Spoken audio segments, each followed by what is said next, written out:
All right, let's dive into a really chilling story. Picture this, a village so trapped by fear that every single sunset means someone is about to disappear.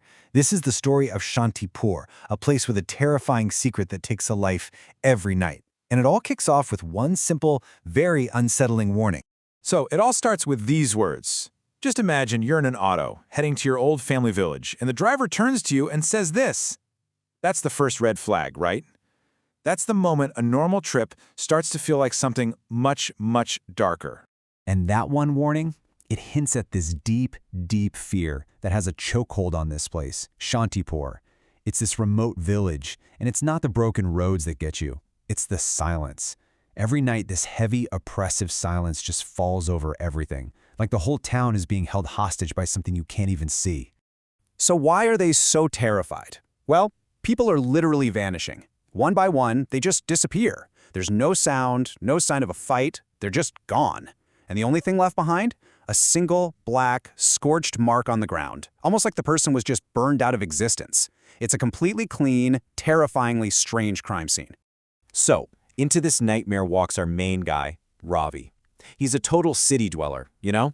He's only back in Shantipur to deal with some boring family paperwork.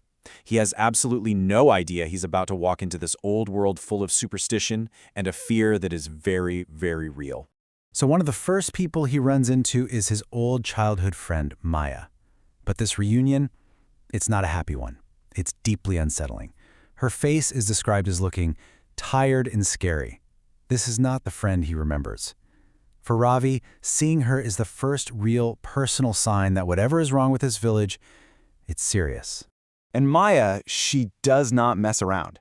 Ravi, he tries to laugh it off, saying it's just local superstition, but she hits him with this stark warning. It's a desperate plea. She tells them about these strange whispers you can hear on the wind, about shadows moving in the dark, and about voices that call out people's names right before they disappear.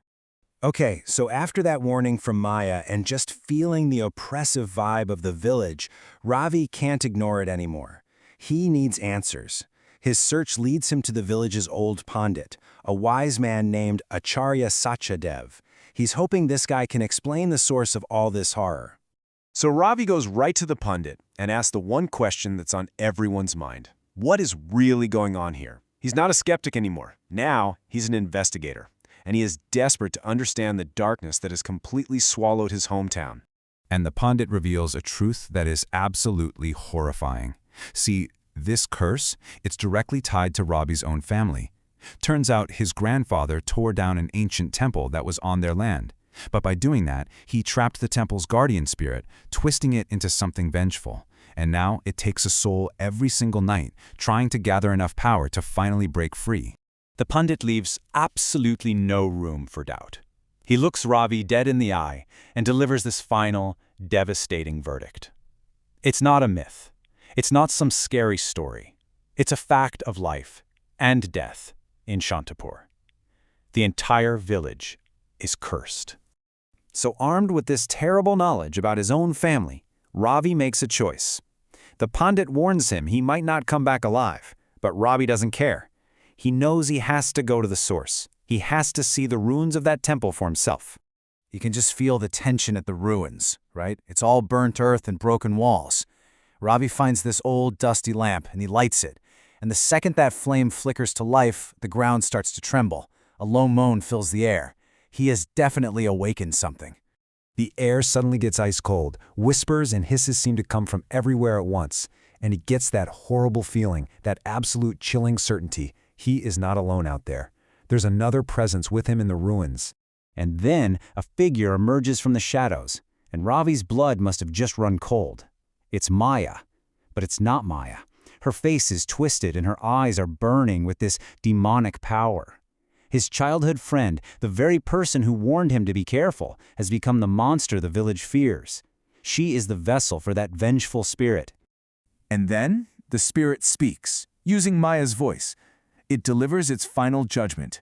It tells Ravi that once it consumes him, it will finally be free. There's no bargaining, no chance of escape, just a chilling, final promise. But Ravi's confrontation, that wasn't the end of the curse. Not even close. It was just the next chapter in its long, tragic story, leading to a fate for Shantipur that is completely inescapable. As the spirit speaks, smoke just completely envelops Ravi. He tries to scream, to fight, but it's no use. He just vanishes, exactly like all the others, leaving nothing behind. Our protagonist is gone, consumed by the very curse his own family started. And this is the grim reality of it all. The horror doesn't stop with Ravi, it just keeps going.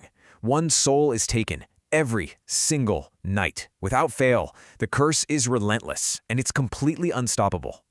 But here's the truly terrifying part.